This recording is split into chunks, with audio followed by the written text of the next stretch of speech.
Mica Millers' dad has a theory about what happened to her, and it makes total sense. I'm gonna play you that clip and then we're gonna talk about it. There's a bunch of parts to this interview that I'm trying to do and break it down for you, so make sure you follow so you don't miss any of those parts.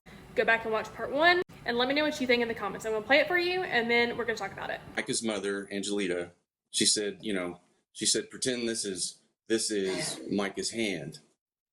And she asked me, grab this hand. And then she pulled it up, and said, it looks like someone squeezed her hand and raised it up and shot. And there are defensive wounds from it and such. And that's the general idea of our theory, that somebody crushed her hand to hold the gun up to her head while she's fighting. Either them or someone else held her other hand or her other arm back because there's bruising on it from squeezing. And they forced it to look like that was self-inflicted. And a couple of rounds went off during the scuffle. One ejected was live. And then it finally happened the way they would want it to happen.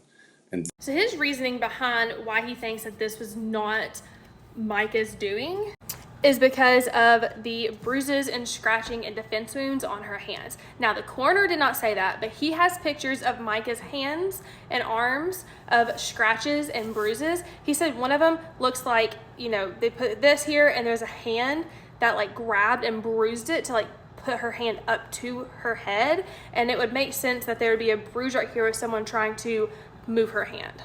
He also says that there's no reason for her to have gone to that specific location. She's never been there. She didn't know anything about that park, nothing. And it was kind of off course that's only somewhere like park rangers would know about, that it's not on the main path. He's asked questions. He's asked the coroner questions, and the coroner basically is like, I don't know. And he's asked the police questions. They won't answer any of his questions.